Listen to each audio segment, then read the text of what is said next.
3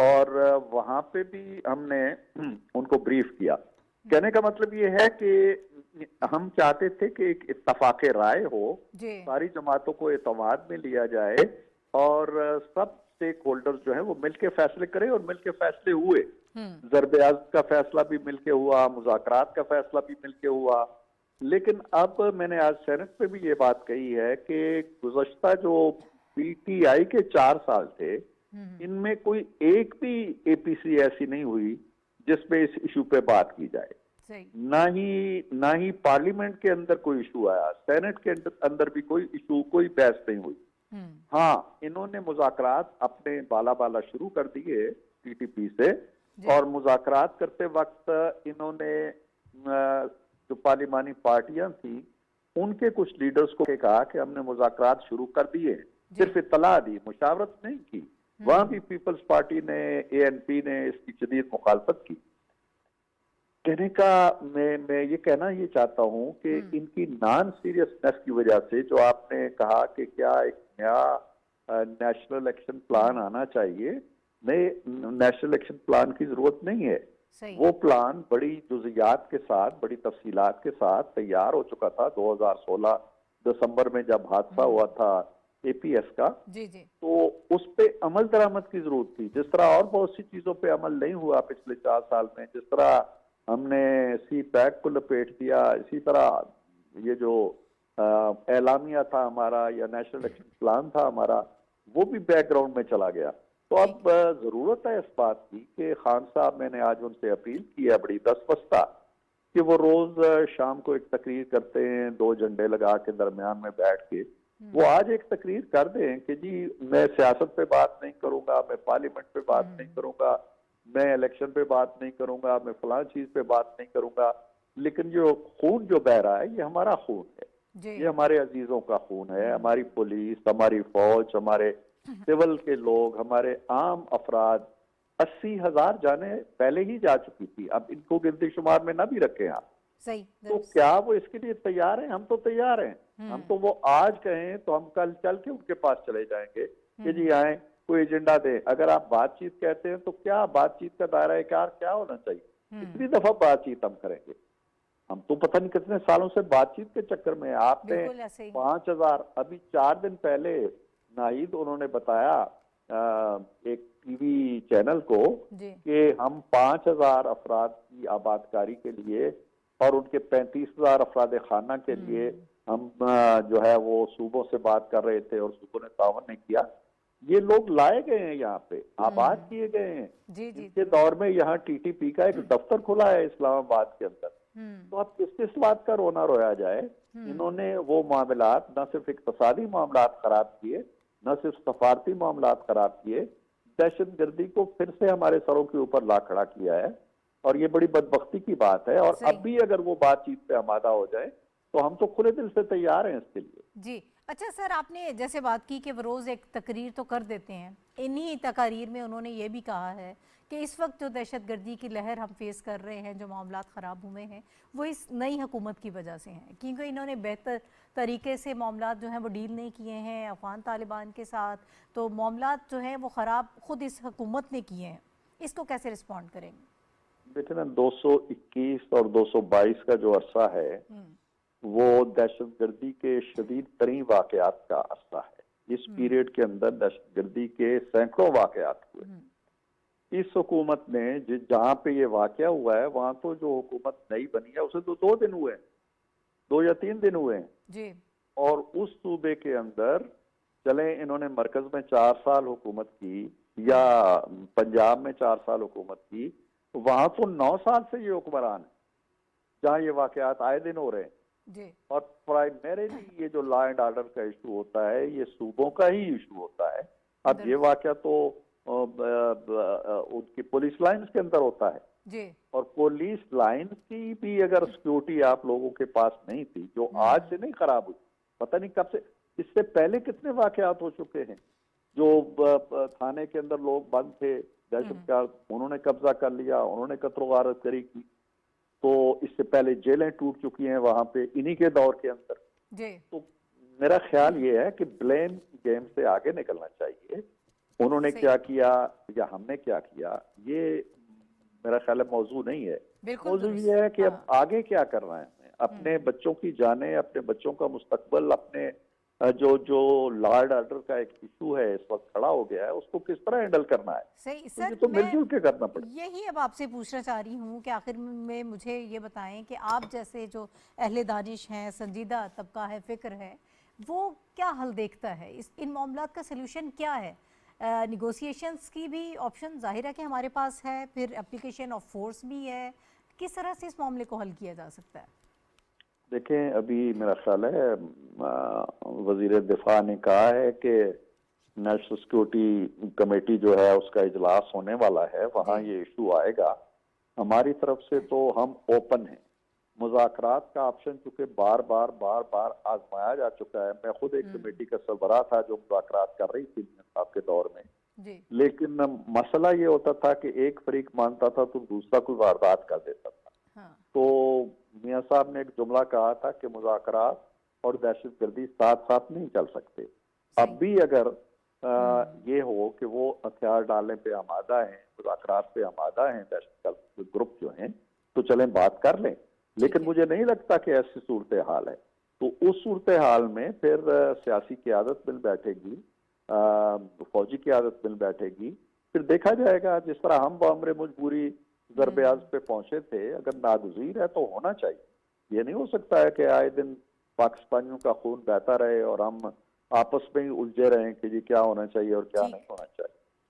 ٹھیک ہے، بہت شکریہ. سینیٹر عرفان صدیقی صاحب ہمارے ساتھ موجود تھے. صافی صاحب، اسی بات کو میں چاہتی ہوں کہ اسی کو بیس پر آ کر ہم ذرا مجھے آپ یہ بتائیں کہ پہلے تو انہوں نے کہا کہ نواز شریف صاحب کے دور میں 3 APCs بھی بلائی گئی، 2 میں عمران خان صاحب کو شریک ہوئے، پھر 1 میں شاہ محمود قریشی صاحب آئے. اب جو حالات ہیں اس میں لگتا ہے کہ کوئی APC جو ہے وہ دوبارہ بلائی جا سکتی ہے کہ جس میں تمام سٹیک ہولڈرز شامل ہو. پاکستان تحریک انصاف ایک بڑی جماعت ہے، ان کی بھی ذمہ داری بنتی ہے. تو اب یہ معاملہ کیسے آگے بڑھ سکتا ہے؟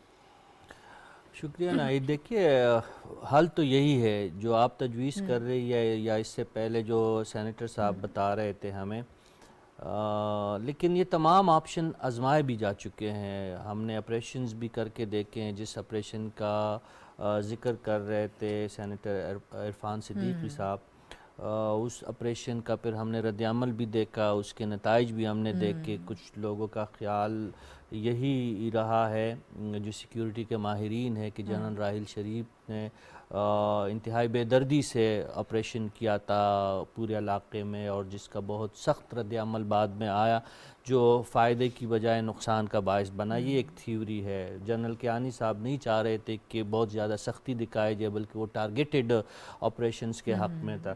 تو اب بھی اگر نوبت حکومت کا ایک بہت اہم حصہ ہے سینیٹر عرفان صدیقی صاحب، ان کو حکومت کی حکمت عملیوں کا پتہ ہے، یہ ان کا جو ہے تھنک ٹینک کا حصہ ہے. تو یہ جو بات کر رہے ہیں، جو اشارے ان کی گفتگو سے مجھے مل رہے ہیں کہ مذاکرات کا آپشن کو آزمایا تو دوبارہ بھی جا سکتا ہے، لیکن اس کے ساتھ ساتھ آپریشن کی بھی کوئی سوچ ہو سکتی ہے. اور اس کے لیے خواجہ آصف صاحب نے جس طرح کہا ہے کہ نیشنل سیکورٹی کمیٹی کا اجلاس ہوگا تو یہ تمام فیصلے تو وہاں پہ ہوں گے. لیکن جو موجودہ جو عسکری قیادت ہے، ان کے بارے میں جو یہ جب سے انہوں نے یہ رجیم چینج ہوا ہے، وہاں پوری جو ایک ہیرارکی چینج ہوئی ہے آرمی کے اندر حالیہ دنوں میں، تو ان کے جو ISPR کے ذریعے جتنی بھی ہمیں انفارمیشن ملی، تو ان کا بھی یہی خیال ہے کہ جہاں جہاں پہ شورش ہے، جہاں جہاں پہ بدامنی ہے، جہاں جہاں پہ بدامنی کے جو جس کو کہتے ہیں کہ ہائیڈ آؤٹس موجود ہے، تو ٹارگیٹڈ آپریشنز کی کوئی ان کی ایک سوچ اور ایک حکمت عملی کے ہمیں اشارے مل رہے ہیں. لیکن اس تمام چیزوں سے جو اہم چیز ہے وہ قومی مفاہمت ہے. پہلے تو ہماری قومی جو سطح پہ اور سماجی سطح پہ تو ہم یہ فیصلہ کریں کہ ہم نے کرنا کیا ہے، اس عفریت سے، اس عذاب سے ہم نے نجات کا رستہ ہمارے لیے کیا ہونا چاہیے. اور عرفان صدیقی صاحب اس لیے بھی زیادہ ریلیونٹ گیسٹ آج آپ نے چنا، ان کو انوائٹ کیا، بڑا اچھا کیا، کیونکہ پہلے بھی طالبان کے ساتھ براہ راست مذاکرات کے عمل میں بھی شریک رہے. ان کے ساتھ جس طرح انہوں نے کہا کہ محمد صادق صاحب اور میجر عامر اور اس قسم کے باقی لوگ ان کے ساتھ ہم رکاب تھے, ان کے ساتھ ہی تھے, لیکن پھر ہم نے دیکھا کہ وہ مذاکرات بھی ناکام ہوئے. اور ایسے حالات میں جب عمران خان صاحب کی پریویس گورنمنٹ تھی, ابھی حالیہ کچھ دن مدت پہلے, انہوں نے بھی ایک کوشش کی, لیکن اس کے نتائج بھی آج ہمارے سامنے ہے. تو بہت صورتحال پیچیدہ ہے. سیاسی جماعتوں کے بیچ میں ایک دوسرے کے خلاف نفرتیں موجود ہے. دوسری طرف بلوچستان سے لے کر پشاور اور پشاور سے لے کر وزیرستان تک اور باجوڑ تک ہر جگہ پہ دہشت گردی اور شدت پسندی کے جو ہے اثرات ہمیں بالکل واضح نظر آ رہے ہیں. تو ایسے میں پھونک کے قدم رکھنے کی ضرورت ہے. اور وزیراعظم صاحب نے جو تجویز دی کہ ہمیں وقتی طور پر اپنی سیاسی فائدے کو, اپنی سیاسی ایجنڈے کو ایک سائڈ پہ رکھ کر تمام سیاسی قوتوں کو یکجان ہو کہ اس ایک نکاتی ایجنڈے پہ کام کرنا ہوگا کہ دہشت گردی کو کس طرح ختم کرے. اور اس کے لیے ظاہر ہے سیاسی قیادت کو تھوڑا سا جو ہے باشعور ہونے کا اور عوام کا واقعی ہمدرد ہونے کا ثبوت دینا پڑے گا. اور ایک ایک قدم اگر پیچھے بھی ان کو اپنے موجودہ سٹان سے ہٹنا پڑے تو اس میں کوئی مذائقہ نہیں. صحیح ہے, انسانی خون ہے, کم از کم اس پر تو آپ اکٹھے ہو جائیں نا. اس وقت جو ہو رہا ہے, جس طرح سے دہشت گردی ہو رہی ہے, ہمایوں صاحب خدا نہ خاصہ لگتا نہیں ہے کہ یہ واقعات اس طرح سے رک جائیں گے. جس پلاننگ کے ساتھ ایک بڑی آرگنائزڈ قسم کی ہمیں اس کے پیچھے نظر آ رہی ہے پلاننگ, اس سے ہو رہے ہیں. آپ کی اپینین کیا ہے؟ نیگوسیشنز کی طرف آپ یہ کہتے ہیں کہ وہ درست ہے, یا پھر جو ایک اس وقت اسٹریٹجی نظر آ رہی ہے کہ ٹارگیٹڈ آپریشنز ہونے چاہیے پلس ساتھ میں وہ نیگوسیشنز بھی ہوں؟ یہ تو ہم پہلے بھی ویسے آپ کو یاد ہوگا وہ گڈ طالبان بیڈ طالبان والی وہ جو ٹرم تھی وہ چلتا رہا. دیکھیں ہمارا جو خطہ ہے انفارچونیٹلی ایک ایسی کمپلیکس اس کے اندر ہم ہیں جس میں چیزیں سمپل نہیں ہیں. یہ ایسے نہیں ہے کہ ایک دہشت گرد کوئی ہے اور اس کا کوئی پولیٹیکل آبجیکٹیو ہے اور وہ آپ سے کچھ مانگ رہا ہے. اس خطے کے اندر کوئی 10 سے 15 سے 20 سے زیادہ international organisation, spy agencies, international governments جو ہیں ان کے اپنے اپنے اہداف ہیں. اور یہ بہت اہمیت کا حامل خطہ ہے, ابھی سے نہیں پچھلے 200 سال سے ہے. اس میں برٹنز بھی آئے یہاں پہ, پھر رشینز آئے, پھر امریکی آئے. میں افغانستان اور پاکستان کی اور ساؤتھ ایشیا کی بات کر رہا ہوں. اب آج کا اگر سیناریو دیکھیں اور اس اندھوناک واقعہ جس کا ہم کل سے ذکر کر رہے ہیں پشاور میں جو ہوا مسجد کے اندر, یہ کنٹینیویشن ہے. ہمیں جو ہے نا, ہم بیسکلی سٹیپ بائی سٹیپ اور ایشو بائی ایشو کے اوپر جب انالیسس کرتے ہیں تو وہ ٹھیک نہیں ہوتا. ایک ہولسٹک پکچر دیکھنی چاہیے. پچھلی جو ہماری فوجی قیادت تھی انہوں نے جو فیصلے کیے, اس وقت کی جو انفارمیشن ان کے پاس تھی اس کے اوپر انہوں نے کیے فیصلے. اچھے کیے غلط کیے وہ تو وقت بتاتا ہے, کیونکہ ان کا جو نتیجہ ہے وہ پھر ہمیں آج یا آئندہ آنے والے دنوں میں نظر آتا ہے. لیکن اس وقت کی جو انفارمیشن ہوتی ہے اس پہ وہ یہ فیصلہ کرتے ہیں. ہمارے ہاں کچھ چند بیسک ایشوز ہیں جس کو ایڈریس نہیں کیا گیا. خان صاحب کی حکومت نے جو پچھلے 8-9 سال سے کے پی میں ہے, وہاں پہ انہوں نے پولیس کو اور سول لا انفورسمنٹ ایجنسیز کو ریفارم کرنے کی, ان کو جو کرنے کی تھی وہ نہیں کی. چلیں اب اس کو اس وقت ہم اگنور کرتے ہیں. ریزن بھی اگنور کس لیے کرتے ہیں کہ وہ مسئلہ ان کا نہیں ہے یا ان کی حکومت کا نہیں ہے, وہ آج ہیں کل نہیں ہوں گے. مسئلہ پاکستان کی سالمیت کا ہے اور پاکستان کی ان اکائیوں کا ہے جو اس دہشت گردی کے آگے کھڑی ہیں اور انہوں نے آگے بھی کھڑے ہونا. اب یہاں پہ ہمارے ہمسایہ ممالک ہیں, ہماری ایسے ممالک ہیں جو ہم سے پیار نہیں کرتے اور ہمیں چاہتے ہیں کہ ہماری جو پروگریس اس کو روکا جائے, جس میں را کو بھی آپ لے لیں, جس میں باقی میں اب نام نہیں لوں گا لیکن ایسے سب کو پتہ ہے. بالکل. اور انہوں ناصر کے بارے میں ہمارے پاس ثبوت موجود ہے. اچھا, پھر آپ کا جو پروجیکٹس ہے, سینیٹر صاحب نے بھی کہا سی پیک کو سلو کرنے کے لیے, کیونکہ یہ ایک ایسا پروجیکٹ ہے جو آپ کی ترقی کی ایک ضمانت بن کے آیا تھا آج سے 5-7 سال پہلے, لیکن ابھی بھی اس میں جو ہے وہ قدغنیں ڈالی جا رہی ہیں, اس کو روکا جا رہا ہے. ان ساری چیزوں کے اندر جو ایک چیز مسنگ ہے وہ یہ ہے پولیٹیکل لیڈرشپ, سویلین لیڈرشپ اور سول سوسائٹی کا اکٹھا ہونا. یہ اتنا بڑا پوائنٹ ہے, میرا خیال ہے اب اس کے بعد اب کوئی گنجائش نہیں رہی کہ ہم سوچیں گے کہ شاید ہم ہوں یا نہ ہوں. اگر ہم نہیں ہوں گے تو یہ ہماری سروائیول کی جنگ ہے. ایک تو اکانومی کا حال آپ نے دیکھ لیا, فلڈز آپ نے دیکھ لیے. اس وقت جو موجودہ حکومت, اپوزیشن اور جو ہماری تمام civil law enforcement agencies, military law enforcement agencies اور سول سوسائٹی, اگر وہ مل کے یہ فیصلہ نہیں کر پاتی کہ ہم نے اس چیز کے اوپر کیا کرنا ہے. ہم نے بھی اے پی ایس کا ذکر کیا کل, اس کے 20 نکات جو تھے وہ جب ہم نے شروع کیے ان پہ کیا پروگرس ہوئی, کہاں تک ہونی تھی, نیشنل سیکیورٹی کی کمیٹی نے کیا فیصلہ کرنا ہے, اس پر بات کرتے رہے. دیکھیں یہ کرنی ہوتی ہے اور کرتے رہیں گے, لیکن جب تک ہم یہ فیصلہ نہیں کریں گے کہ ہم نے ایک فیوچر کیا دیکھنا ہے پاکستان کے لیے, پاکستان کو کہاں سے کیسے لے کے جانا ہے, اکنامک سروائیول, ہماری جو سوشل فیبرک ہے سوسائٹی کا, جو کہ ایک بڑا ساؤتھ ایشیا ایک پوری ڈائریکشن آپ کو سیٹ کرنی پڑے گی ہولسٹک اپروچ کے ساتھ. ایسا نہیں ہو سکتا کہ آپ چیزوں کو دیکھیں مختلف واقعات کے تناظر میں. کاشف صاحب کی طرف جاؤں گی میں. کاشف صاحب ہمارے ساتھ موجود ہیں. کاشف الدین سید صاحب نے ہمیں جوائن کیا ہے, سینئر صحافی ہیں اور خیبر پختونخوا پشاور میں موجود ہیں, ہمیں انہوں نے جوائن کیا. بہت شکریہ سر آپ کا. کاشف صاحب آپ سے تو سب سے پہلے میں یہی جاننا چاہوں گی کہ 24 گھنٹے سے زیادہ کا ٹائم گزر گیا ہے, جو انویسٹیگیشنز ہو رہی ہیں وہ کس نہج پر جا رہی ہیں, JIT بھی بنا دی گئی ہے, اب کیا حالات ہیں یہ بتا دیجیے گا آپ ہمیں پہلے. جی بالکل, بہت بہت شکریہ. تھا وہ آج ختم کیا ہے, تقریباً 3:30 بجے وہ ریسکیو آپریشن ختم ہو گیا ہے, اور جو ملبے تلے آخری بندہ تھا دبا ہوا اس کو نکال لیا گیا ہے. اور اس میں بات میں یہ بھی عرض کر دوں کہ 24 گھنٹوں سے زائد عرصے کے دوران ریسکیو 112 کا کردار بہت شاندار, اور ہم نے ان کو بالکل ملبے تلے, اگر ایسے زخمی بھی تھے, ایسے افراد بھی تھے جن کا آدھا دھڑ ملبے تلے دبا ہوا تھا اور آدھا باہر تھا, اور ان کو بھی انہوں نے ڈرپ لگائے, آکسیجن سلنڈر لگائے, ان کو انجیکشن لگائے, ان کو آئی وی لائن پاس کیا. تو یہ بہت اچھا کردار رہا. تو اس وقت صورتحال یہ ہے کہ جو ڈیتھ ٹول ہے وہ 100 تک پہنچ گیا ہے, یعنی 100 افراد وہ جاں بحق ڈکلیئر کر دیے گئے ہیں. اور اسی طرح اس وقت ہمارا جو بڑا ہسپتال ہے لیڈی ریڈنگ ہسپتال, وہاں پر 53 افراد وہ زخمی حالت میں زیر علاج ہیں.